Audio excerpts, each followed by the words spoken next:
The Earth's magnetic field is collapsing. The freaky science of the South Atlantic Anomaly. Telemetry spike. Radiation at 3 times baseline.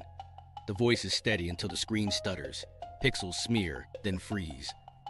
At 400 miles up, a satellite tumbles through a quiet patch of space that isn't quiet at all. A watchdog timer hits 0. Force reboot begins. Meanwhile, in a cockpit crossing the South Atlantic, a flight director notes a brief compass swing. On the ground, engineers trace flipped bits in memory and corrupted images they can't retake. The dent has moved again. They call it the South Atlantic Anomaly, and it's growing. Earth's magnetic shield is weakening in strange, uneven ways. Why here? Why now? To answer, we have to go inside Earth, the invisible shield we live inside. You don't see it when you walk outside, but you live inside a force field. It's not a sci-fi dome, it's a restless magnetic bubble, stretched by the solar wind on one side and trailing a long tail on the night side. That field takes the brunt of charged particles racing from the sun and deep space. For living things at the surface, it's part umbrella, part traffic cop, steering most of that energy away or trapping it high above. Here's the part that matters. This protection isn't uniform. It breathes, it drifts, and small dents in it can have outsized consequences for planes, satellites, and the people who fly or operate them. To understand the shield, go down, far below oceans and rock, to a sphere of metal that never sees daylight. Earth's inner core is solid iron nickel, hot as the surface of the sun, and under pressures that crush atoms closer together. Around it, a shell of liquid iron alloys churns like a slow, metallic ocean. Heat escapes upward. The planet rotates. Coriolis forces twist rising plumes into helical flows. Moving electrical conductors in a weak field generate currents. Those currents generate more field. That feedback loop is the geodynamo. It's messy, not clockwork. The magnetic field we feel is the surface expression of tangled flows thousands of kilometers down. Picture broad loops emerging near Antarctica and sweeping back in near the Arctic, our familiar dipole, layered with smaller swirls and patches that ride on top. The magnetic poles don't sit neatly at the geographic poles, and they wander. The field lines curve through space, shaping regions where charged particles get trapped and bounce back and forth. The Van Allen belts. Those belts are like donuts of radiation. The inner belt holds mostly energetic protons, the outer belt more electrons. They exist because field lines are closed loops that guide particles into spirals, mirroring them between north and south. It's a clever trap, but not a perfect one. The belts aren't centered on Earth's spin axis, and the magnetic dipole isn't centered within the planet. That asymmetry pulls the inner belt closer to Earth over one region. Weak field at the surface there means the trap sags low. Meanwhile, something else is happening overhead. When the sun flares or throws a coronal mass ejection into space, the magnetosphere gets squeezed. Magnetic reconnection opens pathways, injecting fresh particles into the belts. Most days, that energy couples gently. Some days, it slams. Either way, satellites in low Earth orbit feel the difference between a strong umbrella and a thin one. Ask people who live with this day to day. Satellite operators schedule instrument safe modes when their spacecraft cross certain longitudes. Astronauts report sensor alarms as they drift through hot zones. Aurora chasers watch curtains of light ripple farther from the poles during storms. Pilots on polar routes plan extra fuel to detour when radiation advisories go up. They're not waiting for a textbook, they're watching a moving target. Now, the shield's strength isn't constant through history. The geodynamo waxes and wanes, and every few 100,000 years the big dipole flips entirely. That's not a switch thrown overnight, it's a slow, chaotic reconfiguration. But it tells you the system can change a lot. Even without a flip, regional features can matter. The field over one patch of the South Atlantic has been weak for decades. Instruments see more bit flips there. Cameras catch more streaks. The dent shows up on maps as a blue basin amid warmer colors, and those maps have been getting bluer and wider. Here's where precision matters. The magnetosphere is a system, but it's also a place for human stories. A microsatellite with a shoestring budget dies young after too many uncorrectable memory errors. A high-energy telescope loses a week of observations because it must power down passing through a certain longitude band. A veteran pilot jots a note, compass wander near 30 south, then lets the avionics redundancy do its job. Individually, these are hiccups. Collectively, they're a portrait of a shield with texture. What nobody knew at first was how deep the cause.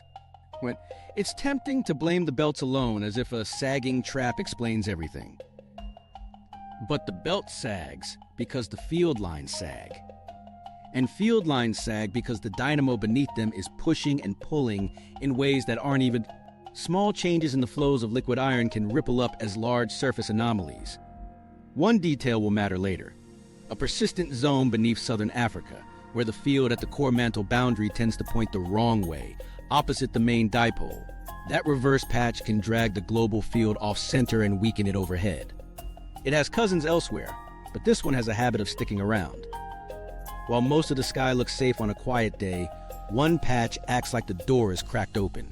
That door has a name, the South Atlantic Anomaly, and satellites learn to hold their breath when they pass through it. The South Atlantic Anomaly, the dent in the sky. Stretch a map from southern Brazil across the South Atlantic to Namibia and Botswana, and you're tracing the rough bounds of the anomaly. At low Earth orbit, 200 to 500 kilometers up, spacecraft that sweep this corridor can't ignore it. The inner Van Allen belt slumps closer here, so trapped protons that usually stay higher rush within striking distance of electronics. A satellite at 400 kilometers might spend 10 minutes inside on each pass. That's long enough for damage to accumulate, and short enough to surprise you if you're not ready. Mission teams plan their day around this dent. The Hubble Space Telescope schedules no science windows when the orbit will carry it through the SAA, letting detectors rest instead of collecting streak-peppered data. On the International Space Station, radiation monitors tick higher. Crews close the covers on the most sensitive experiments. CubeSats, the small, eager class of newcomers, sometimes learn the hard way. With thinner shielding and cheaper memory, they cross the anomaly and wake up different, if they wake at all. The numbers behind those wake-ups aren't abstract. Single event upsets, bit flips, spike inside the SAA. Error-correcting code memory can catch many, but not all. Watchdog timers trip when processors go off the rails. Instruments drop into safe mode when voltage thresholds get weird.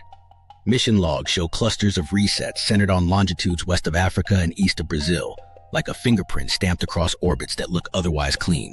Over decades, the fingerprint has stretched and split. Maps built from satellite magnetometers, Orsted, Champ, Swarm, show the weak field area broadening and, more recently, developing two lobes. The centroid drifts west and south by fractions of a degree each year.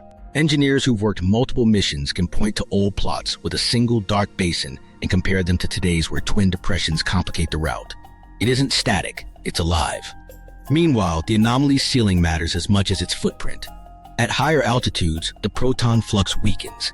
At lower altitudes, atmospheric drag thickens, trimming particle energies. There's a band, roughly a few hundred to 1,000 kilometers, where the hazard peaks for modern satellites. Operators know their orbit, their inclination, and the clock. They build transit tables that look like airline schedules. Instrument off at 1312 Universal Time Coordinated, back on at 1326. Microstories tell you what the charts can't. An ocean color imager returns a neat rectangle of black where the South Atlantic should be. Turned off on purpose to save its detectors, leaving a gap in a time series a biologist needed. A star tracker, blinded by scintillating proton hits, sends nonsense quaternions. The control software refuses to believe them and hands off to a gyroscope until the field quiets. A graduate student, on call at 2 a.m., watches telemetry freeze and then flood back after a reset, scribbling SAAA in the margin, because the timestamp matches the predicted crossing. Ask the ISS flight surgeons about dose. They'll tell you the anomaly isn't a crisis for crews at current altitudes, but it's a contributor. They count every millisievert, add a solar storm, and the background goes up. Plan an EVA, and you thread it between orbits that dodge the worst. The lesson is consistent. The dent raises the floor, even on quiet days, and shrinks your margin when the sun acts up. So what, physically, is the dent? It's not a hole. It's a place where the field at Earth's surface is weaker, so the inner belt's particle mirror points dip lower. Protons that would usually reflect higher get access to lower L shells, and satellites riding those field lines get hit. The belts are symmetric around the magnetic axis, not the spin axis, and because the dipole is offset from Earth's center, one side gets the belts pushed closer in. The South Atlantic happens to be that side, but focusing on the belts alone skips the point. The belt geometry is downstream, the source sits deeper, the surface field over. The South Atlantic is weak because the field below it is shaped by a tangle of reversed and weakened flux at the core-mantle, boundary beneath southern Africa. That patch drags the global dipole off-center and lets non-dipole features grow. As they grow, the surface weakens here, and the belts respond. Look at the trend lines carefully, and you'll notice another pattern. This isn't brand new. Old ship logs and observatory records captured low intensity over southern Africa long before modern satellites. What's new is our view. Dense data, faster updates, physics-rich models that can separate crustal signals, ionospheric currents, and the main field. Those models show the SAA's shape evolving like weather, with pockets of weakness forming, drifting, merging, splitting. For planners, the evolution is a design constraint, not a headline. Sensitive gamma-ray instruments powered down in the SAA because false counts would swamp real events. GPS receivers that rely on stable clocks plan for occasional hiccups when particle hits cause phase jumps. Radiation-hardened components cost more and way more, yet save missions. A tiny tweak, swapping standard memory for rad-tolerant parts, can turn a short-lived CubeSat into a survivor. Meanwhile, something else was happening under our feet. The maps hinted. The models said it bluntly. Whatever's denting the sky isn't starting in the sky. To understand the dent, you have to go where fields are born. In the core, under a continent that has a magnetic reputation. Into the core, how the Geodynamo actually works. To see why a dent in the sky starts underground, drop past the crust and mantle to a boundary where rock gives way to metal. At about 2,900 kilometers down, seismic waves slow sharply. That's the top of the outer core, a global ocean of molten iron alloy, electrically conductive and always moving. Deeper still sits the inner core, a solid sphere roughly the size of the moon, crystallizing slowly as Earth cools. Heat is the engine. Some of it is primordial, left over from Earth's formation. Some comes from radioactive decay in the deep interior. Some comes from the inner core itself, which releases latent heat and light elements, oxygen, sulfur, silicon, into the outer core as it solidifies. Hot, buoyant fluid rises, cooler fluid sinks. Rotation steers those motions. The Coriolis effect twists rising columns into helical rolls aligned roughly along the spin axis. Conducting fluid cutting across magnetic field lines induces electrical currents. Currents make magnetic fields. Those fields, in turn, push on the flow. That feedback loop is the geodynamo. It's not a neat bar magnet churning in place. It's turbulence with rules. The bulk field looks dipolar at the surface because, averaged over time and space, the helical motions favor a simple polarity. But superimposed on that dipole are wandering patches of reversed and strengthened flux. At the core-mantle boundary, where the liquid meets the base of the mantle, you can map regions where the field lines point up or down with different intensities. Those patches drift westward, merge, fade, or intensify over decades to centuries, and the surface field follows. One complication sits between engine and output, the mantle. It isn't molten, but it's not uniform. Its temperature and chemistry vary in giant swaths. Where the mantle is hotter at its base, it insulates the core below, reducing heat flux and slowing local convection. Where it's cooler, heat escapes more efficiently, strengthening flow. The result is a lumpy heat loss map imprinted onto core motions. Over Africa and the Pacific, seismology reveals two continent-scale structures, large, low shear velocity provinces that hint at thermal and compositional differences. Above the African one, core flows appear especially weird. That matters for the dent we see topside. The dynamo also flips, not on a schedule and not like a light switch. Paleomagnetic records say reversals happen irregularly, with intervals ranging from tens of thousands to millions of years. When they do, the dipole weakens and the field becomes multipolar, several competing poles at once, before a new dipole emerges, pointing the other way. The transition takes hundreds to thousands of years. There are also excursions, failed or brief flips, where the field wanders far from its usual state, weakens dramatically, and then recovers its original polarity. Laschamp, about 41,000 years ago, was one of those. How do we know what the core did in the past if no probe has ever been there? Rocks carry receipts. As lavas cool through a critical temperature, magnetic minerals lock in the direction and strength of the ambient field. Thermorminate magnetization. Fine sediments do a similar thing as grains align slowly during deposition. Those signals, dated carefully, build time series of field direction and intensity. They show that the big dipole waxes and wanes and that non-dipole features, regional patches, can grow prominent. Southern Africa stands out repeatedly as a place where the surface field is weak and sometimes locally reversed. Numerical dynamos pull this together. Start with a rotating sphere of conducting fluid. Force it to convect under Earth-like conditions, and the equations of magnetohydrodynamics produce a magnetic field. With the right heat flux pattern at the core-mantle boundary, models grow persistent, reverse flux patches beneath southern Africa.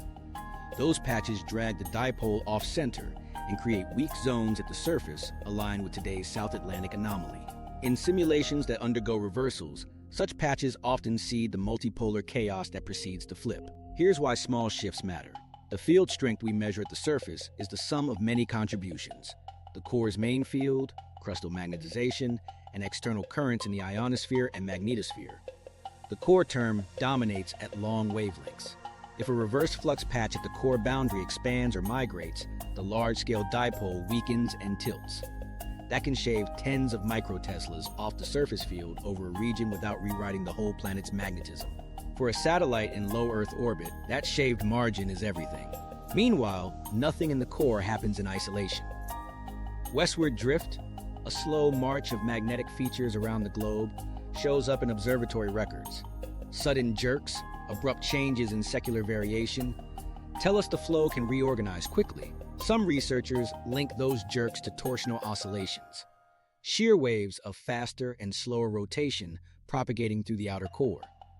Others point to changes in inner core growth, faster in one hemisphere than the other, nudging convection patterns. The headline is the same: the engine is alive on human timescales. There's one more layer of irony. The inner core likely switched on the modern dynamo's strength when it started crystallizing in the late Precambrian, boosting the field after a long, weak spell. That growth still feeds the engine today, but it doesn't guarantee uniform output. Even a stronger average dynamo can sustain local trouble spots for centuries. Which brings us back to the dent. The belts sag because the surface field is weak. The surface is weak there because the core's field beneath southern Africa is tangled and in places reversed. The path from molten metal to flipped bits runs through a boundary we'll visit next, where the mantle's deepest structures press their fingerprints onto the flow. The African flux patch and the LLSVP below. Geophysicists have a nickname for the mischief maker under southern Africa: the African flux patch. On maps of the magnetic field at the core-mantle boundary, it's a stubborn blot of reversed flux. Field lines pointing opposite the global dipole, parked beneath a region where the deep Earth is already unusual. To get why it sits there, we have to talk about the mantle's giants. Large, low shear velocity provinces, or LLSVPs.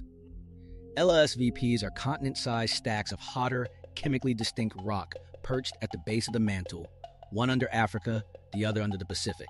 Seismic waves slow as they cross them, like sound moving through thicker air. They aren't magma oceans, but they are thermal blankets. Where an LLSVP touches the core, it insulates. Where it thins or ends, heat escapes faster. That pattern of heat loss, patchy, lopsided, steers the outer core's flows. Over the African LLSVP, the heat flux seems especially uneven, and the dynamo responds by curling field lines into knots that can flip locally. Here's the working picture. The African LLSVP reduces heat loss right above some parts of the core, while adjacent margins leak heat. That contrast sets up shear. Fast columns next to slower ones, vortices that lean, twist, and reconnect field lines.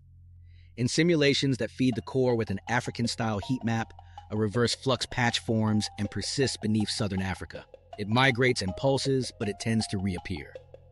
At the surface, that translates to a weak field bull's eye, and eventually to the South Atlantic Anomaly overhead. This isn't just a modeler's dream. Observations back it up. Archaeomagnetic data, signals trapped in ancient hearths, pottery, and lava flows across southern Africa, show centuries-long episodes of unusually low field strength and odd directions. Sediment cores from the South Atlantic record the same softening. Go back thousands of years, and you find repeated hints that the field over this region likes to misbehave. It doesn't always trigger a reversal, but it's often where the first wobble shows.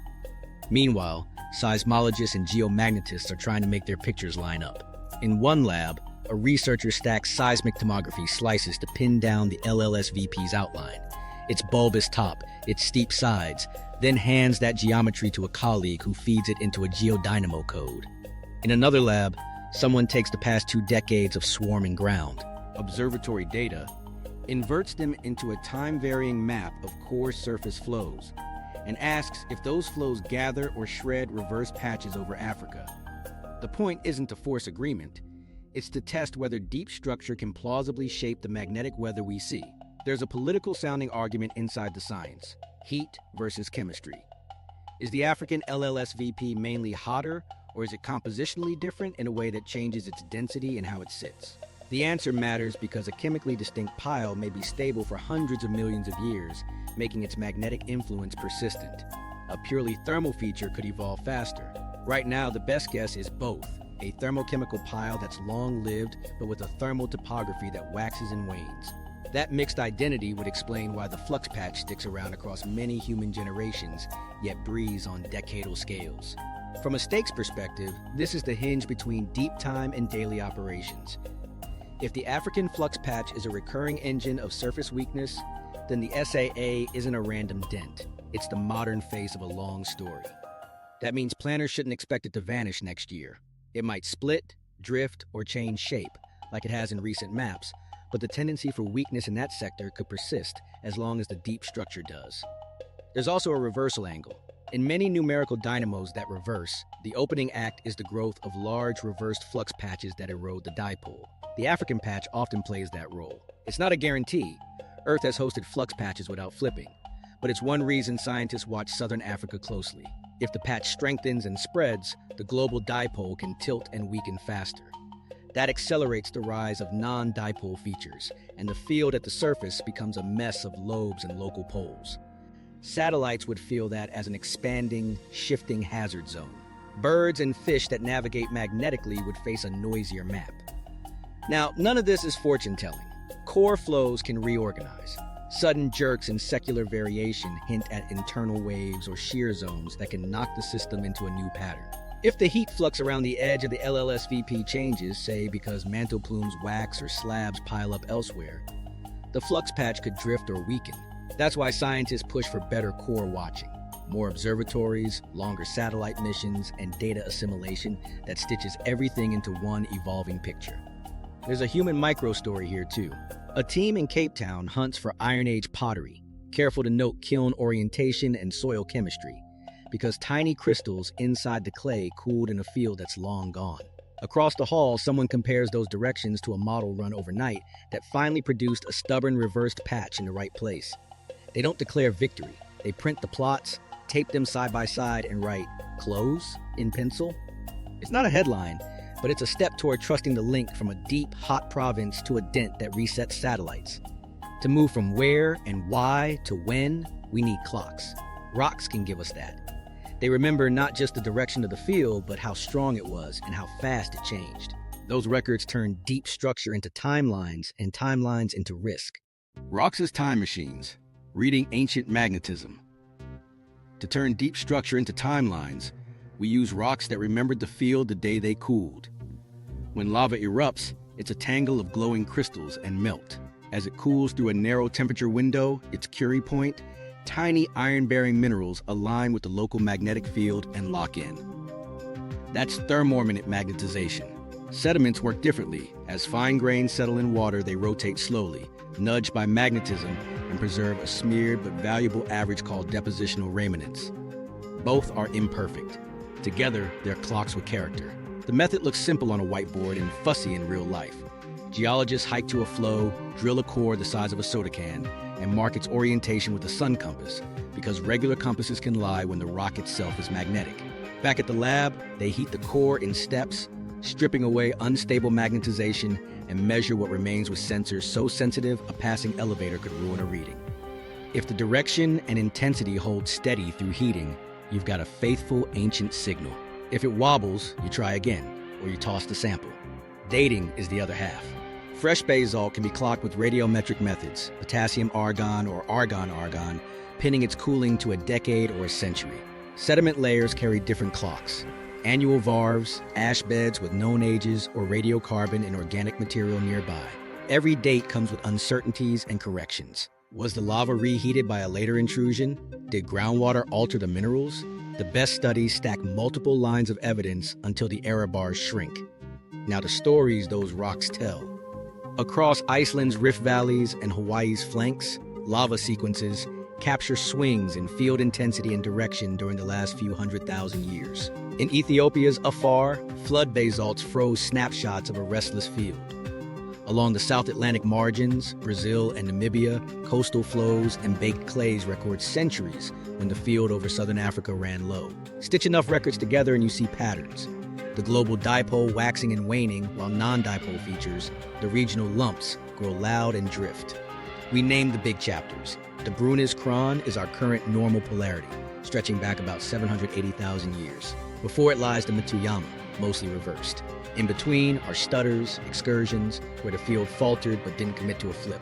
Laschamp, around 41,000 years ago, is the famous one. Field intensity plunged to a fraction of today's. Directions wandered, then the dipole recovered without reversing. Mono Lake, a few thousand years later, was another brief stumble. In many of these episodes, the weakest fields map near southern Africa and the South Atlantic. Here's where the SAA-like theme strengthens. Archaeomagnetic data from Iron Age hearths in southern Africa, kilns that cooled and kept their magnetic memory, show intervals of unusually low field around 2 to 3 millennia ago. Sediments offshore back that up with independent intensity dips. Volcanic sequences on either side of the South Atlantic point to direction changes that don't match simple dipole drift. The picture is messy, and that's the point. The African sector has been a magnetically odd neighborhood more than once. To interpret intensity, we need calibration. Lab experiments remagnetize samples under known fields to estimate how strongly they recorded the past. This is where corrections matter. Grain size, mineral mix, and cooling rate all bias the record. Teams publish not just a field was weak line, but the steps they took to prove it. Another lab tries to break the claim by repeating the tests. What survives that back and forth becomes part of the global curves. Those curves reveal two linked trends. First, the average dipole moment has sagged and surged across millennia. Our recent century-scale decline sits within that natural variability, though it's notable. Second, the non-dipole field, those regional patches, can grow dominant, and when they do, weak zones resembling today's SAA tend to appear over the South Atlantic. Not always, and not with the same shape, but enough that it's a recurring motif rather than a one-off. A micro-story from the core of this work. A student in Jerusalem handles a potsherd from a burnt house layer, dated precisely by radiocarbon and archaeology. In a magnetically shielded room, the fragment's signal points a few degrees away from what a simple dipole would predict, and its intensity is low. Half a world away, a Namibian basalt from the same century says the same.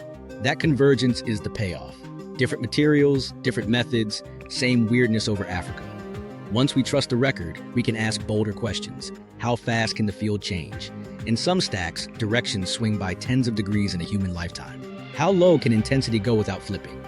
Laschamp answers, very low. Where do transitional fields grow their weakest spots? Often near southern Africa. Those answers don't forecast a date. They do set expectations for the choreography of a flip, or an almost flip, that starts with regional dents before the whole pattern reconfigures. How a magnetic field flips or almost does. To see a flip start, shrink your mental picture from a clean bar magnet to a jostling crowd. The big dipole is the headliner, but backstage, smaller magnetic eddies, the non-dipole field, are always heckling. When those eddies grow loud enough, the headliner loses the room. The field doesn't vanish, it reconfigures. First, the dipole weakens, then extra poles pop up at odd latitudes. Competing patches tug the global direction around until a new dipole wins, sometimes reversed, sometimes the original, depending on how the fight ends. Timescales matter. In observatory records, we see gradual changes, decades to centuries, stacked on top of sudden jerks where the trend snaps to a new slope. Excursions, the near misses, can be much shorter, centuries to a millennium from onset to recovery. Paleomagnetic sequences say a full reversal takes hundreds to a few thousand years. No single clock governs every part of the process. Direction, intensity, and regional structure each move on their own cadence, woven together by the core's flow. Now map the choreography. The opening act is a weakening dipole. As it fades, non-dipole patches gain weight. Regions like southern Africa, already prone to reverse flux at the core-mantle boundary, become staging grounds. At the surface, weak zones expand. SAA, like dents grow, sometimes split into lobes, and the virtual geomagnetic poles wander far from the geographic poles. Compasses get quirky at high latitudes. At mid-latitudes, they're still useful but more variable. Navigation by magnetism becomes a little noisier every year. In a true reversal, that multipolar chaos matures. You can get several poles at once, local maxima where field lines dive in or out, migrating across the globe. The main north-south axis collapses, then rebuilds pointing the other way. In an excursion, the system aborts. The dipole weakens dramatically, directions swing, and then the original polarity reasserts itself. Laschamp fits that template. Intensity fell to a small fraction of today's. The direction lurched, and within a couple millennia, the field recovered without flipping. Here's the uncomfortable part. From the ground, an excursion can feel a lot like the opening of a reversal. The difference shows up only in the outcome. That's why scientists talk in probabilities, not promises. Given the present decline in the dipole moment and the growth of non-dipole features like the SAA, a continuation toward a more disordered field is plausible. But the core has backed away from the edge before. Models help us see the mechanics. Feed a dynamo with patchy heat flux, strong gradients above the African LLSVP, and reverse flux regions blossom. As they spread, the global dipole tilts and thins. In some runs, a reverse patch wraps around the core enough to choke the dipole. The system then tumbles into a new state with opposite polarity. In others, internal shear waves or changes in boundary forcing kick the flow back toward a dipole aligned like before. Either way, the SAA-like weak zone is an early, persistent symptom. Human moments keep the timescales honest. A pottery kiln in Iron Age Africa cools in a field already 30% lower than average for that era. A lava flow decades later locks a direction a dozen degrees off a simple dipole.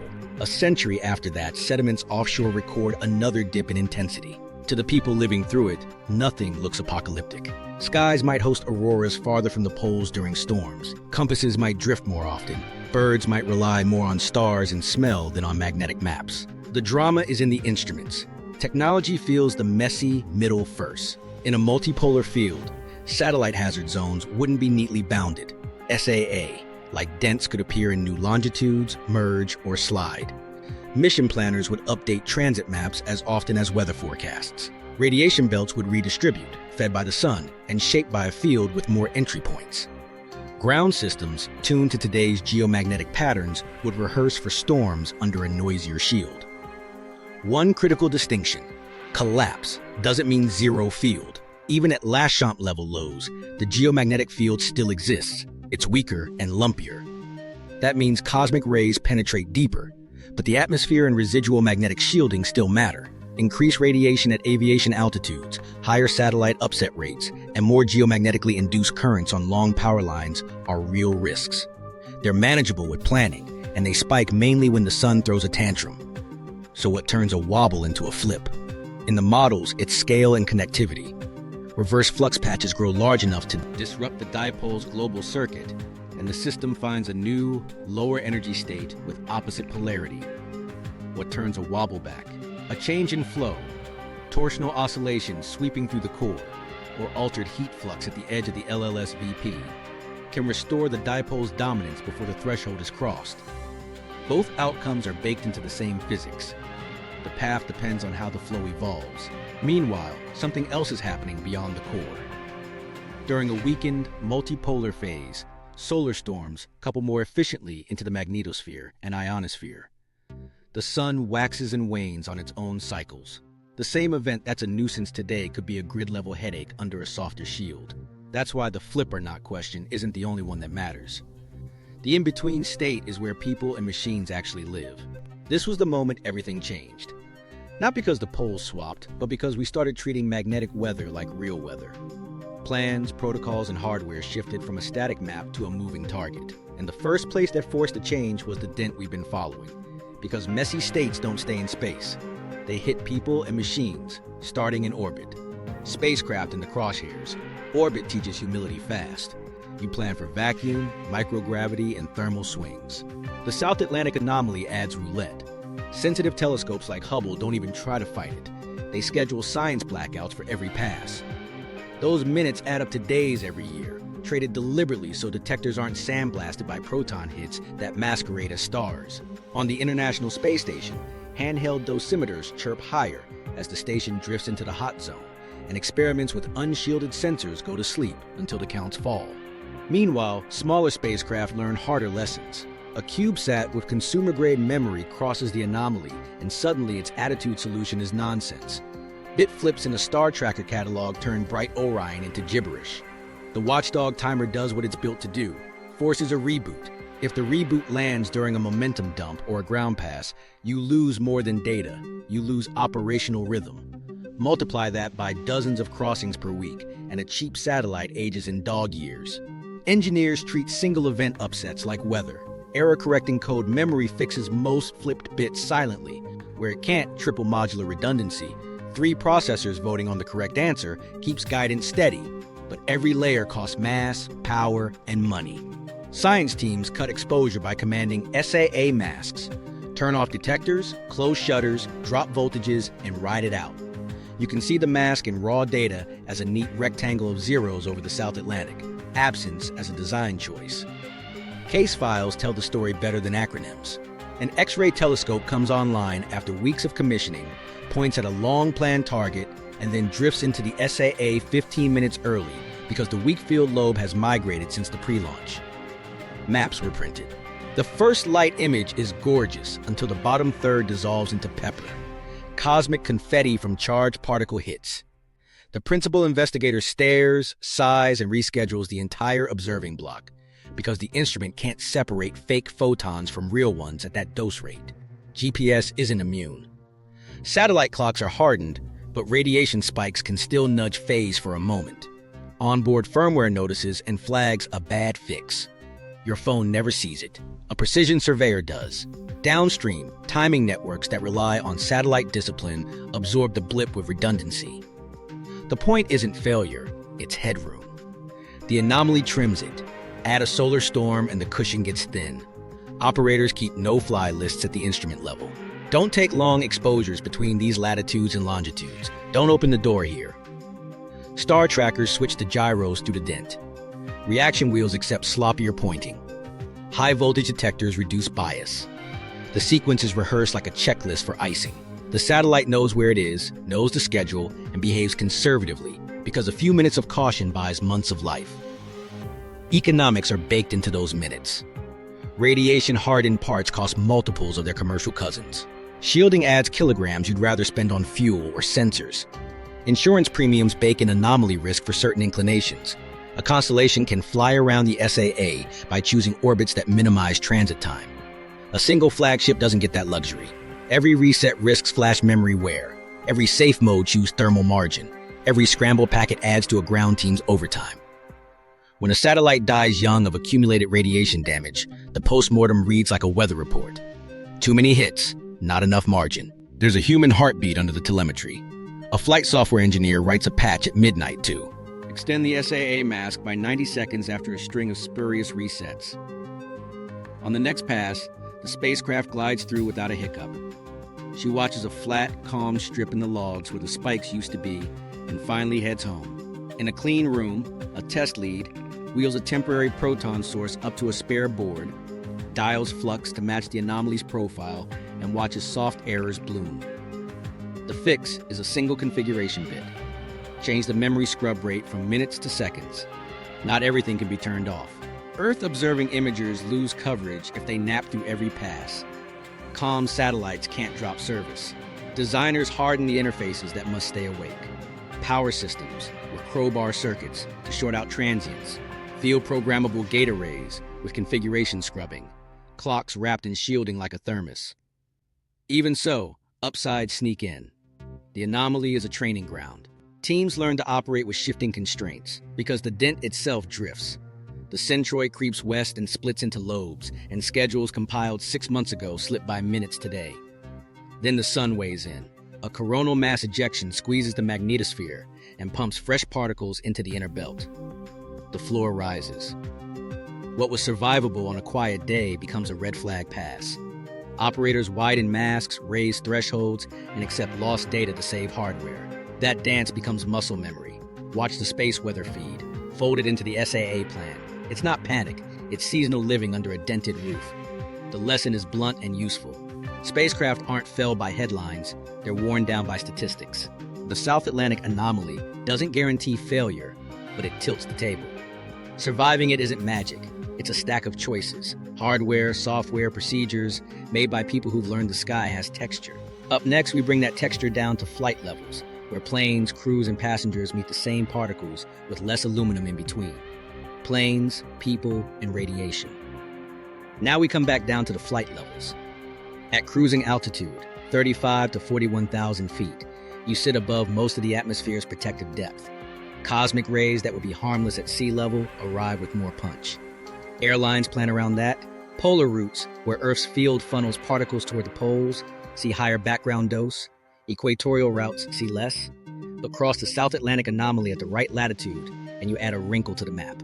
For crews, radiation is an occupational exposure, tracked the way a nuclear plant tracks shift doses.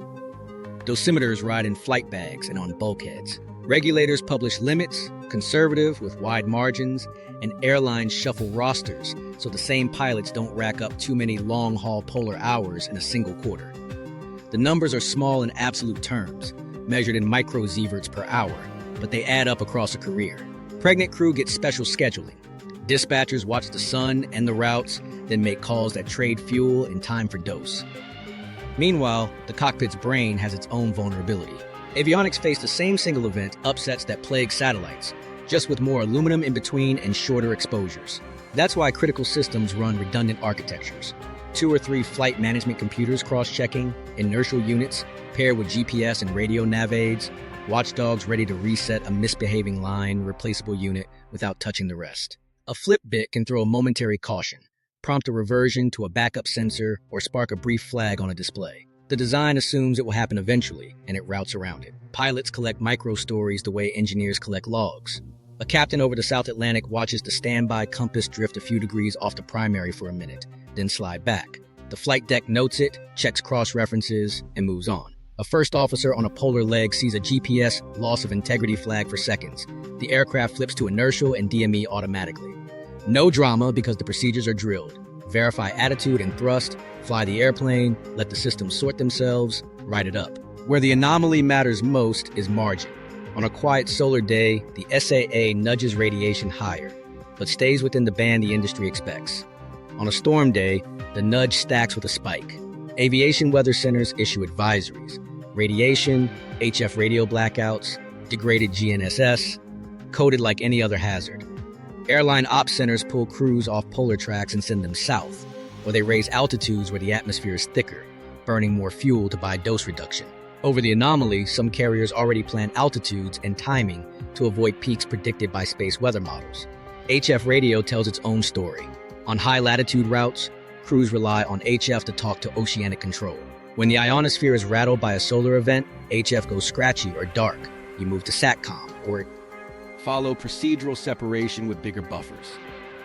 The SAA isn't a polar cap, but ionospheric conditions above it can still shuffle frequencies. A dispatcher watching signal quality charts reroutes a westbound overnight, so the crew keeps clean comms. An invisible detour, felt only in a slightly longer taxi line hours later. Health questions loom, and the honest answer is measured, monitored, and managed. Epidemiological studies of flight crews haven't found a smoking gun tied to geomagnetic quirks. Lifestyle and circadian disruption complicate the data. What the industry doesn't do is shrug. They instrument cabins, publish dose estimates by route, and adjust. If a solar proton event elevates levels, pregnant crew come off flying, and passengers get a calm notice only if it affects operations. Your worst radiation dose of the year won't be from a flight, it'll be from a medical CT. Still, the point stands. Aviation lives closer to the edge than the ground does, so it watches the edge. Here's where the anomaly's creep intersects with routine. Over years, as the SAA drifts and splits, the slice of sky where bit flips and dose ticks rise shifts with it. Flight planning software ingests those maps the way it ingests winds and turbulence. You can imagine a near-future dispatch screen. Green corridors, amber over the dent during a storm watch, red when a CME arrives. The airplane isn't afraid of colors. It's built to fly through all of them. But the humans behind the screen need the picture to be right. All of this depends on 2 moving targets, the sun's mood and Earth's shield. When the shield thins regionally, more of the sun's energy couples into the upper atmosphere. That's when the next question starts to matter. Not just what's overhead today, but is the field itself losing muscle and how fast? Is the field really weakening? What the data says. So, is the shield actually losing muscle, or are we staring at noisy maps and scaring ourselves? Start with the best instruments we've ever flown for this job. In the late 1990s, Ørsted tightened the global picture. Champ followed, mapping the field in fine detail through the 2000s. Then ESA's Swarm, 3 identical satellites flying in formation since 2013, gave us the time-lapse. High-precision vector magnetometers, accelerometers, and orbits tuned to peel apart signals from the core, crust, ionosphere, and magnetosphere. Those eyes in space are anchored by the ground. Century-old observatories, from Hermanus to Nimeg to Honolulu, measure direction and intensity every day, building secular variation records that stretch across generations. Together, satellites and observatories let scientists invert the data. Separate out daily space weather wiggles, strip off crustal magnetization, and reveal the core's main field and its changes. It's like listening for a baseline under a noisy crowd and hearing it shift slowly, year by year. What does that baseline say? The global dipole moment, the strength of the planet's bar magnet component, has declined across the 20th and early 21st centuries. Depending on how you define the window, you'll see numbers around 10% since the 1900s, with credible uncertainties. That drop isn't a cliff, it's a slope. The slope itself isn't constant either. Some intervals ease, others steepen a bit. Swarm's data suggests non-dipole features have grown more prominent, especially the South Atlantic weak zone, and it's split into lobes, while the dipole tilts and weakens modestly. Zoom in and the story gets uneven by design. Over North America and parts of Asia, the surface intensity has slipped more gently. Over the South Atlantic and Southern Africa, it's fallen faster. That's the point. The field isn't a single lever. It's a superposition of big, smooth structure and smaller lumps drifting and morphing. When a reverse flux patch strengthens at the core boundary beneath Africa, the surface above loses more than the global average. That's what satellites have been seeing in the SAA footprint. Is the decline accelerating? This is where scientists start every sentence with, "It depends on the interval." Short records tempt over-interpretation. If you pick the last 2 decades, you'll catch the SAA's split and think faster. If you widen the lens to a century, the global dipole's descent looks steadier. In technical papers, teams quantify curvature in the time series, and then caution against reading curvature as destiny. The core has thrown geomagnetic jerks into the record before, sudden changes in the rate of change, without committing to a long-term trend. Maps help. Watch animations built from Ørsted, Champ, and Swarm. The blue basin of the SAA darkens and elongates westward. Then a second lobe buds off to the east. The centroid creeps year after year by fractions of a degree. Other patches drift too, riding the well-known westward drift. None of this guarantees a flip. It does say the field is redistributing power from the simple dipole into regional structure, the kind of precondition that makes the surface look messier and the belts respond. How much does uncertainty matter? A lot. Separating core signals from the ionosphere's day-night currents and the magnetosphere's storm-time surges isn't trivial. Satellite local time coverage can bias solutions. Solar cycle phase colors the residuals. That's why Swarm's 3-satellite configuration is a gift. Different altitudes, different orbits, better leverage to subtract external currents. Even so, modelers publish error bars and run ensembles, many plausible fields that all fit the data to capture the wiggle room. The consensus survives the wiggle. A real dipole decline, real growth of non-dipole structure, real SAA evolution. Does weakening imply an imminent reversal? No guarantee.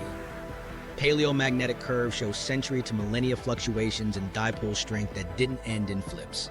The present decline could ease, pause, or reverse without crossing the threshold. But the combination, dipole down, African sector weird, SAA growing, isn't nothing.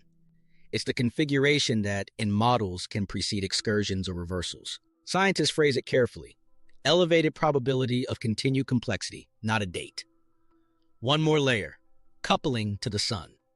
A weaker, lumpier field changes how solar wind energy enters the system. On storm days, more energy can couple into the magnetosphere and ionosphere where the field is weak. Ground systems feel that as geomagnetically induced currents. Space systems feel it as swollen belts and higher particle flux at low altitudes. That's why utilities and satellite operators care more about the combination of a trend and an event than the trend alone. a brief human moment to ground the graphs.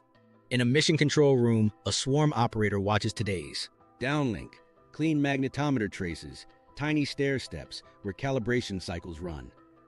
Across town, a researcher overlays this year's core field model on last year's and draws a faint arrow over the SAA lobe. It points west-southwest, just like the math predicts. Not dramatic, not static either.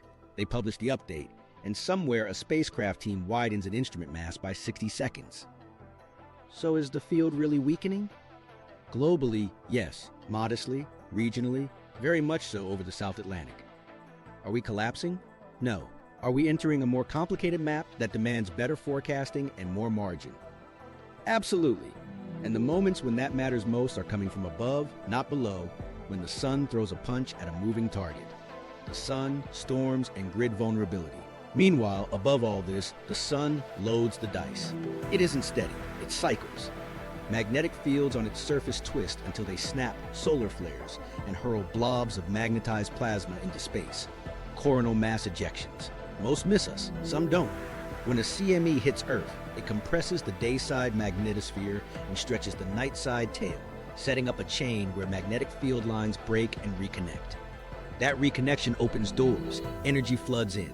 Here's the choreography on a bad day. Solar wind speed jumps. The interplanetary magnetic field turns southward, opposite Earth's near the dayside. That opposite orientation locks together like Velcro at the magnetopause. Energy pours in, travels down magnetic field lines, and lights the sky with auroras. Beauty rides on physics that can also push systems around. Currents flow in the ionosphere and close through the ground. Long conductors, power lines, pipelines, undersea cables, feel those changing fields as voltages induced end to end to end. Utilities have a name for this. Geomagnetically induced currents, or GICs. They're slow, like a DC bias, but transformers hate DC. A big power transformer expects a pure alternating wave. Give it a DC offset and its magnetic core saturates, heating up and distorting the current. Protective relays can trip. In 1989, a geomagnetic storm flooded Quebec's grid with GICs, a key transformer saturated and shut down, cascading into a province-wide blackout in under 2 minutes.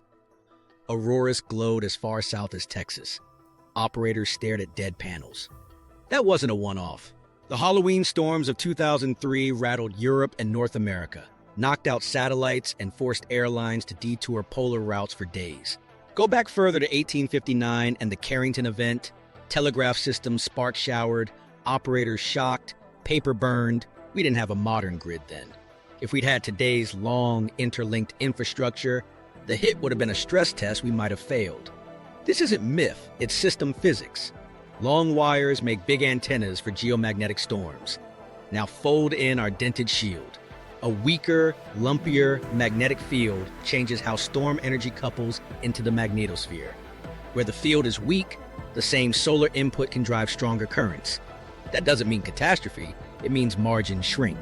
The South Atlantic's low-intensity region sits under transcontinental and transoceanic cables and adjacent to grids that span long baselines. During a major storm, current pathways thread where they can. Weak field corridors make that easier. Grid operators aren't flying blind. Space weather centers watch the sun with coronagraphs and X-ray sensors, model CME trajectories, and issue alerts hours to days ahead. On receipt, utilities shift posture, limit long-distance transfers, bring more local generation online, adjust transformer settings, and in some places install series capacitors that block DC like GXC flow. They monitor transformer neutral currents in real time. If a station shows signs of heating, they can shed load to save hardware. The playbook exists because transformer replacement times are measured in months. Burn one, and you don't get a quick swap. Mitigation goes deeper. New transformers are built with larger cores to handle temporary saturation. Some networks install GIC monitors at substations and feed that data into dynamic models, like a weather radar for currents you can't see. Operators train on storm scenarios. If the interplanetary magnetic field swings south for hours and ground magnetometers spike, execute a staged response. The culture shift is the story, treating the sun like another hazard with stats, drills, and budgets. Satellites amplify the stakes. During storms, the radiation belts puff up and energetic electrons dive to lower altitudes. That elevates single-event upsets and deep dielectric charging, electrons burrowing into insulation and discharging later as miniature lightning. GPS signals refract through a churned ionosphere, adding errors. Networks adjust. More error correction, different frequencies, conservative operations.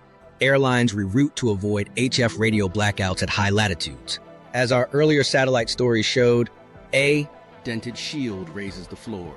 A storm lifts the ceiling. Pipelines feel it too. Telluric currents driven by geomagnetic swings add or subtract from cathodic protection systems, the small DC currents that prevent corrosion. Operators have to watch potentials during storms, because a few hours of underprotection in salty soil is like a month of normal weathering. Undersea cables, designed mainly for high-frequency optical signals, include repeaters powered by DC. Storms can bias those systems if not managed. Here's a human-scale day. A forecaster at a space weather center sees a halo CME on the coronagraph, an expanding ring Earth-directed. The model spits out an arrival time. Tomorrow, late afternoon. They push an alert to utilities and satellite ops. In a control room, a grid operator calls plants to warm standby and reduces long-haul transfers across the backbone. A satellite team widens their SAA masks and raises charging thresholds. An airline dispatcher pulls polar departures south and adds fuel. Tomorrow, auroras will be stunning in unusual places. Somewhere, a transformer's neutral current will plateau because the operator took action. That flat line is the real win. The weak field era doesn't invent these storms. It changes the odds. Our job is to bend those odds back. Hardening, forecasting, and drills turn a solar tantrum from a crisis into a long night at work. And we've done it before, because humans have lived under stranger skies than this and kept going. Humans under strange skies, past excursions in life. We've talked about storms meeting a softer shield. What happens when the shield itself slumps for generations? For that, we step into a time when skies behaved strangely and people, our ancestors, carried on under them. Start with Laschamp, about 41,000 years ago. The dipole weakened to a small fraction of today's strength. Directions wandered. The field turned messy and thin.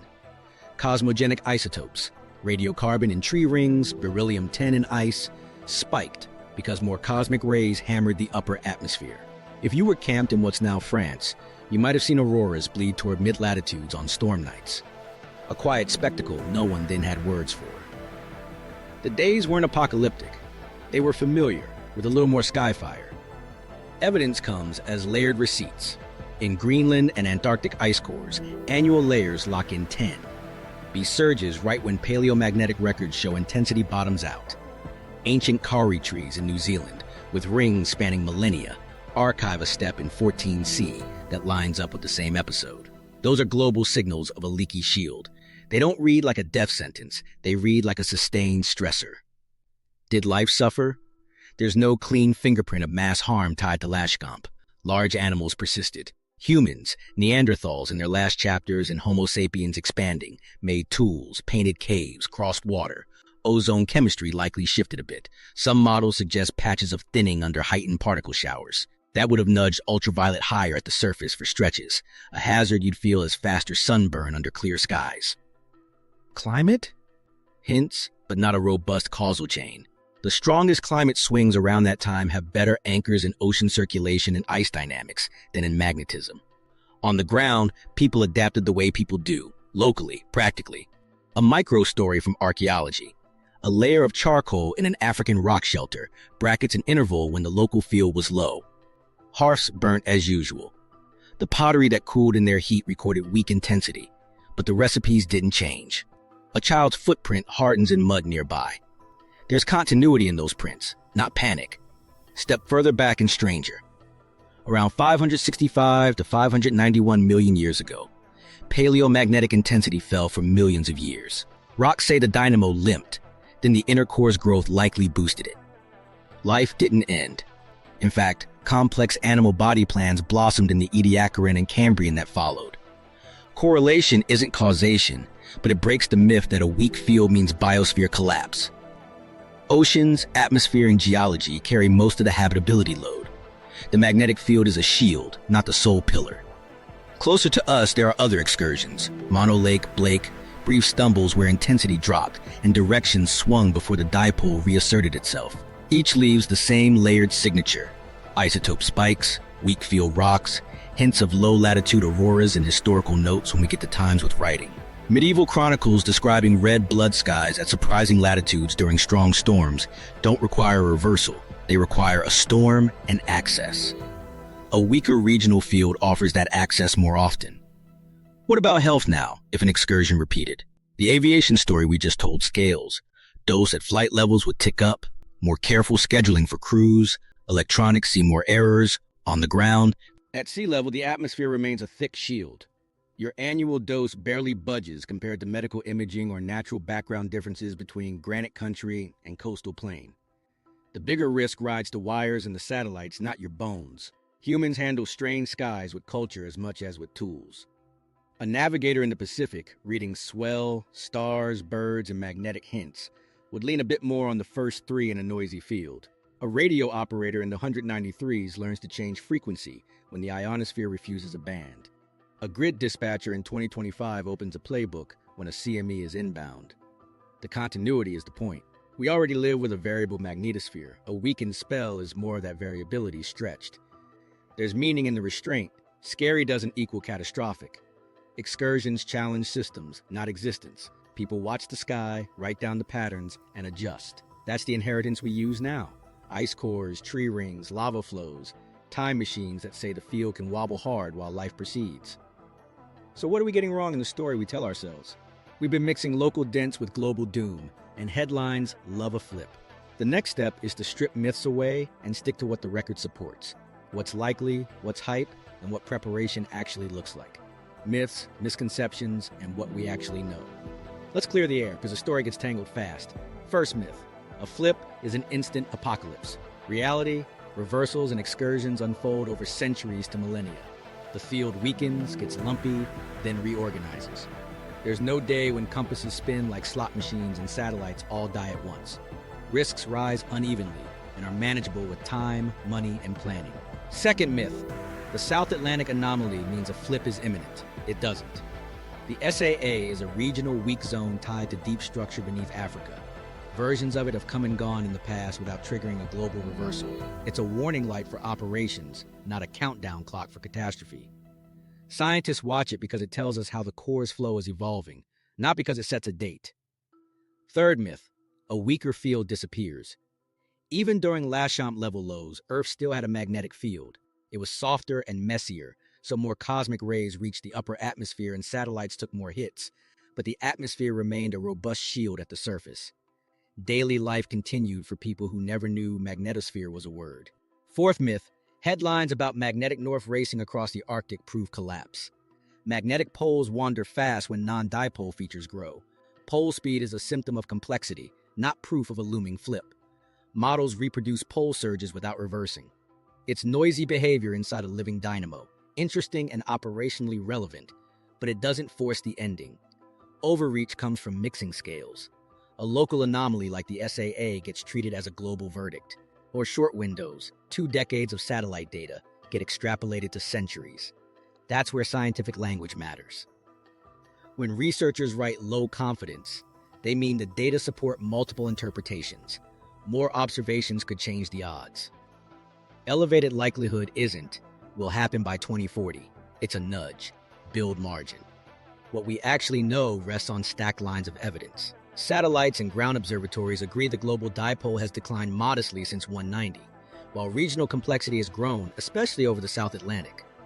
Swarm's time-lapse shows the SAA broadening and splitting into lobes, with its centroid drifting west-southwest. Core field models that assimilate those data produce reverse flux patches beneath southern Africa, features that match independent archaeomagnetic signals from pottery, hearths, and lavas. Seismology maps a deep thermochemical pile, the African LLSVP, right above the core region where models like to form that reverse patch. The pieces fit. Mantle structure modulates core flow, which shapes surface weakness, which shifts space radiation hazards. We also know flips and excursions are part of the system's natural modes. Paleomagnetic records capture many, and their choreography is consistent. Dipole down, multipolar mess, reformation. Timescales are long enough that infrastructure can adapt if it's told to. The biggest spikes in risk come when solar storms arrive during weak field phases. That coupling is why utilities and satellite operators care about this story at all. Unknowns are real and worth naming. We don't have a direct meter on core flow, we infer it from field changes. Core-mantle coupling, exact heat flux patterns, chemistry at the boundary, the role of inner core growth asymmetry, still carries uncertainty. Predictability is limited. Beyond a few decades, models diverge because small differences in flow amplify. We can outline scenarios and update probabilities. We can't publish a reversal timetable. You can put on a calendar. Communication choices either help or hurt. Saying collapse sells, but it implies zero. Saying flip incoming is clean, but science lives in ranges. The responsible frame is stakes plus time. Satellites lose margin in the SAA now. Operators already mitigate. Aviation dose is tracked and managed. Storm advisories shift routes. Grids are upgrading for jigs. Space weather forecasting is improving with more eyes on the sun and better data assimilation. Those sentences are less dramatic and more useful. Here's a quick truth table. True, the field is weakening globally on century scales and strongly in the South Atlantic region. True, non-dipole structure is growing and the SAA is drifting and splitting. True, weak field eras make solar storms more consequential for technology. Also true, life on Earth has lived through excursions and reversals without a mass extinction badge pinned to magnetism. False. A flip would fry the surface or erase the atmosphere. False. The SAA means reversal is around the corner. False. Nothing can be done. We already do a lot. We need to do more. So what do we do with that? Separate headlines from operating procedures. Invest where it changes outcomes. Harden satellite components. Smarter scheduling through weak zones. Grid devices that block GICs. Better transformer monitoring. Aviation protocols tied to space weather alerts. Fund the sensors that buy foresight. Swarm-class constellations, ground observatories, ocean-bottom magnetometers, and solar monitors. Keep the deep Earth work moving, because core-aware models turn guesses into guidance. They didn't know it at the time, but the people who fired Iron Age kilns in southern Africa left us the clearest note. This region misbehaves magnetically, and it can do so for centuries. That note doesn't say panic. It says pay attention. We're already in that posture. The next step is to treat magnetic complexity like weather. Forecasted, budgeted, lived with. So the story we tell is neither doom nor dismissal, just sober prep for a noisy shield. The next 100 years. Scenarios and probabilities. Think in scenarios, not certainties. Over the next century, 4 paths have workable odds. First, continued weakening with SAA growth. The global dipole keeps sliding modestly. The South Atlantic weak zone broadens, splits, and wanders west. Satellites flying popular inclinations cross a larger hazard footprint, and mission plans treat the SAA like moving weather.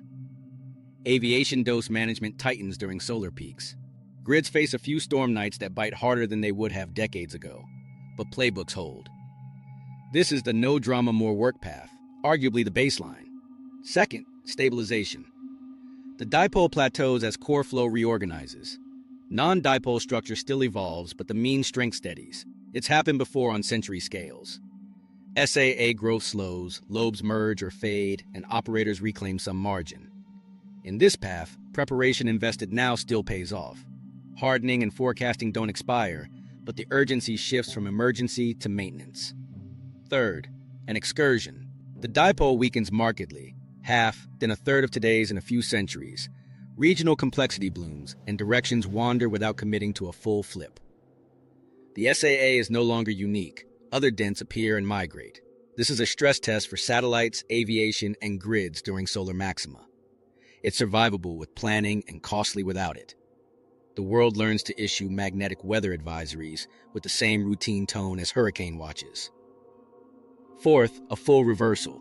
The least likely on a human planning horizon, but not off the table. The transition plays out over hundreds to a few thousand years. For our 100-year window, we'd be living in the messy middle. More multipolar structure, weak zones at unexpected longitudes, frequent pole position shifts. The daily stakes look like the excursion path, stretched and noisier. Probabilities? Scientists won't stamp numbers on a roulette wheel, but you can rank them. Baseline weakening with SAA growth, most likely. Stabilization, plausible. Excursion, possible, especially if current trends persist and African reversed flux strengthens. Full reversal within a century, low probability. That ranking comes from paleomagnetic context and modern measurements, not a crystal ball. Timelines matter. Soon, in geophysics, means decades to centuries.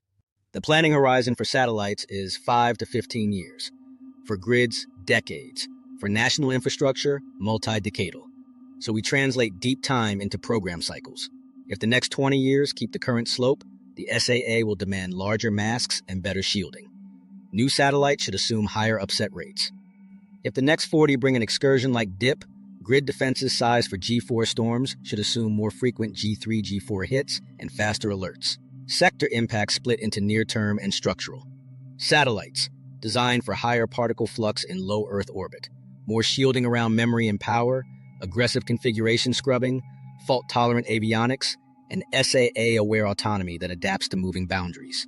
Planetary missions relying on long Earth support chains harden comms links. Insurance models shift to account for higher attrition in certain orbits. Aviation, institutionalized space weather routing as standard dispatch. Equip more aircraft with real-time dose monitoring and integrate it with flight management. Train crews for GNSS degradations during storms. Ensure robust inertial and radio nav procedures. Regulators refine occupational dose frameworks with better storm forecasting. Power grids, accelerate installation of GIC blocking solutions. Series capacitors, neutral blocking devices on vulnerable corridors. Expand transformer thermal headroom and neutral current monitoring. Build spares programs and regional sharing agreements. Run drills key to realistic storm plus weak field scenarios, not just historical ones. Navigation and timing, diversify. Gets noisy during storms, backstop critical infrastructure with multi-constellation receivers, terrestrial E-LORAN, where viable fiber-based timing networks, and local holdover clocks with longer autonomy. Pipelines and undersea cables, enhance monitoring and control for DC biases during storms. Investments turn scenarios into manageable futures. Space weather forecasting is the first lever. More solar monitors at multiple longitudes, Lagrange point sentinels, and better data assimilation to refine CME arrival times and magnetic orientation forecasts. Grid modeling that ingests real-time magnetometer networks and GIC sensors turns course alerts into actionable regional guidance. Swarm-class successors keep core field maps current, ground and ocean bottom observatories fill gaps. Who acts now? Satellite primes and constellation operators, because design decisions made today fly for a decade. Utilities and regulators, because transformer fleets turn slowly. Aviation authorities and major carriers, because training and procedures scale. National labs and space agencies, because the sensor networks and models are public goods. Success looks boring. No transformer fires on a storm night. A telescope that lives its full design life with smart masks. A polar flight that reroutes without fuss. A maritime network that rides through a CME without timing faults. Bring it back to people on the edge. The coder extending an SAA mask by 90 seconds. The dispatcher sliding a route south on a storm watch. The grid operator shaving load across a corridor to keep a transformer cool. The modeler nudging a core flow inversion that slightly improves next year's forecast. They're the ones turning long arcs into daily margins. The next 100 years won't be about a switch flipping. They'll be about living with a moving shield. Forecasted, budgeted, and, if we do this right, mostly uneventful. Frontline stories, operators, pilots, and researchers. Unknown to most people, the Dent has a daily schedule, and so do the people who live under it. In a dim operations room, Anna, a flight software lead, watches a satellite cross into the South Atlantic mask. Her patch from last month, 90 extra seconds of detector downtime, costs 3 images per orbit. But the proton counter stays flat. She leans back. The trade felt brutal when she wrote it at midnight. Today, it feels like a life extension. While that's happening in Houston, a telescope team in Madrid argues over minutes. They've got one uninterrupted exposure they can't break, but the lobe's drift shaved their window thin. The principal investigator taps the table. Split it, and we keep the core. Keep it whole, and we roll the dice. The room sits with that. They split it. Tomorrow's calibration will show clean frames. The missed photons won't make a headline. 3 days earlier, something strange occurred on a polar route out of Johannesburg. Captain Gnomes's crew filed a track flirting with the anomaly's northern edge. Mid-ocean, The GPS briefly flagged integrity. The airplane slid to inertial and DME without fuss. Gnomes logged a compass split that lasted 60 seconds and corrected. In the galley, a flight attendant adjusted a dosimeter clipped to her pocket. Dispatch had moved them 20 minutes later to dodge a solar watch. No one on board noticed the invisible nudge. Across town from the airport, a small lab stays late for a model run. Tabo, a graduate student, feeds the latest swarm-assimilated core flow into a Geodynamo, adds a realistic African heat flux map, and watches a reversed flux patch bloom beneath southern Africa. It drifts, splits, rejoins, messy like the data. He compares it to Iron Age pottery vectors from a colleague down the hall. Close, not perfect. He writes, "Close" on a printout and pins it to a corkboard crowded with "close" from the past year. Meanwhile, someone else is trying to keep the lights on. In a control center, Marisol, a grid operator, sees a space weather alert, CME likely tomorrow. She calls the night shift, schedules extra eyes, and preps a plan to reduce transfers on the 2 longest corridors. When the storm arrives, neutral currents creep up, then flatten.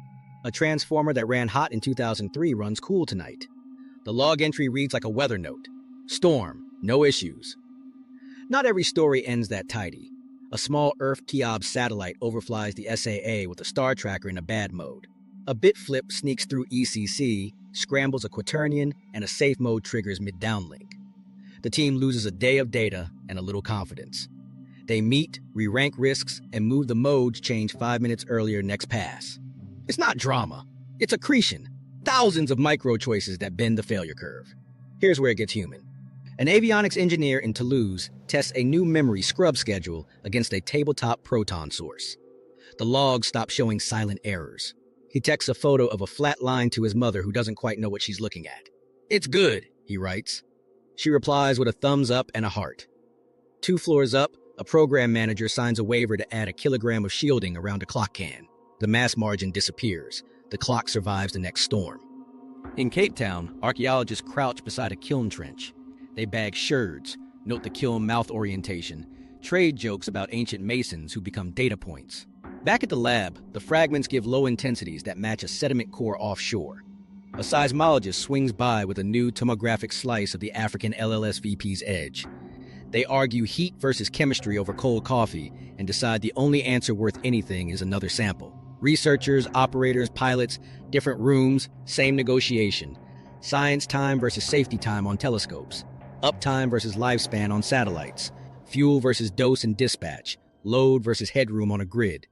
They live with a shield that has texture and a sun that has moods. The emotions are ordinary. Frustration when a mask eats. Exposure. Relief when a reboot doesn't cascade. Dark humor about weather inside the planet. Everything was about to change when they stopped treating the map as fixed and started flying the field as it is. The dent forced that shift first. The payoff is quiet. A mission that meets its years. A flight that lands on time. A city that doesn't blink when the aurora shows up. Watching the core in real time. To see what's changing beneath our feet, we watch a moving target with instruments that never sleep. Start with secular variation, the slow drift of the magnetic field's direction and strength at Earth's surface. Plot it year after year, and you see lines lean west. Intensities rise or fall by small but steady amounts. That drift is the core's handwriting bleeding through rock and air. Scientists turn those scribbles into maps that track how patches migrate, how the South Atlantic dent stretches and splits, how the dipole tilts a touch more this way or that. The trick is inversion, solving backward. Satellites and ground observatories record the field we can measure. Mathematicians peel off the parts we can't use. They subtract crustal magnetization that sits still on human timescales. They model daily ionospheric loops and storm-time magnetospheric surges. What's left, the baseline that changes slowly, is attributed to the core. Feed that into an inversion and out comes a movie. Features drifting west, reverse flux patches waxing and waning at the core-mantle boundary, the African sector stepping out of line. Core flow inversions go one step further. If the field is evolving this way, what pattern of liquid iron motion could produce it? The math is constrained, but not unique. So teams run ensembles, many flows that all fit the data within error. Across those ensembles, certain themes recur. Broad, columnar motions aligned with Earth's rotation, jets that shear and twist, and a stubborn reverse flux patch beneath southern Africa that tracks with the SAA's behavior above. You won't see a swirling ocean on a screen, but you'll see currents implied by magnetism's changes, like wind arrows inferred from moving clouds. Seismology adds a different lens. Earthquakes send waves through the planet. How those waves slow or speed reveals structure. Two continent-scale regions deep in the mantle, the large, low shear velocity provinces, one under Africa, one under the Pacific, stand out as weird, hotter, possibly compositionally distinct, and shaped like sprawling plateaus atop the core. Their edges matter. Heat flux variations above the core alter convection below it. Where the African LLSVP's boundary is sharp, core flow patterns change, and dynamo simulations love to park reverse flux there. It's not a smoking gun, it's a fitting puzzle piece. Zoom even deeper, and you hit the inner core's mysteries. Some studies suggest an inner core, a central region with crystals oriented differently from the rest. Others see hemispheric asymmetry in how the inner core grows, more on one side than the other. That asymmetry could modulate heat flow into the outer core, adding a slow beat to the dynamo's rhythm. We don't have a dial that reads inner core growth today, but the idea that solidification patterns upstairs steer fluid motion downstairs is on the table. Watching in real time requires better eyes. ESA's Swarm constellation made a leap by flying 3 satellites at different altitudes and local times. The next step is continuity and coverage, follow-on missions with absolute magnetometers that drift slowly in local time to separate external and internal fields more cleanly, and a companion bird in a higher orbit to sample the magnetosphere that confounds the signal. On the ground, geomagnetic observatories keep the long record honest. Ocean bottom magnetometers fill in the blank oceans, where so much of the field's surface area lies unmeasured. Data assimilation ties it together. Borrowed from weather forecasting, it blends observations with physics-based models in near real time to update the best estimate of the core field. New data nudge the model toward reality. The model fills gaps and respects the dynamo's rules. That loop lets scientists publish annual or even semi-annual core field updates with uncertainties that operators can use. It also flags surprises, geomagnetic jerks, those sudden changes in the rate of change that ripple through the system like a cough from the core. Meanwhile, researchers chase frontier questions that sound academic and land practical. How asymmetric is inner core growth, and on what timescale does that asymmetry modulate the geodynamo? How much heat leaks through the core-mantle boundary under Africa compared to under the Pacific? And how stable are those differences? Do torsional oscillations, shearing waves that slosh through the outer core, leave recognizable fingerprints in secular variation we can track on 5 to 10-year cycles? Each answer tightens the forecast window a little, turning a hazy century-scale outlook into decadal guidance. Human moments keep the workflow grounded. A magnetologist in Hermanus recalibrates a century-old observatory's variometer and looks up at a chart where today's quiet day curve overlays one from 1975. The offset is small and real. A swarm data engineer rejects a day's worth of readings because a solar storm snuck into the subtraction. The core movie mustn't blink. In a modeling lab, someone watches a reversed flux patch in their simulation wrap farther around the core than last month's run after they tweak heat flux at the African LLSVP's rim. They don't call it prediction. They call it a better hypothesis to test against next year's data. The payoff for all this vigilance isn't a headline, it's a head start. If the SAA's eastern lobe accelerates, core-aware maps catch it early and satellite teams widen masks before instruments take a beating. If a geomagnetic jerk resets the trend, grid planners fold that into storm impact estimates. If inner-core research firms up a modulation on century scales, we adjust our priors for reversal probabilities without pretending to name a year. Better core watching equals earlier warnings and smarter mitigation. Less drama when the sun flares.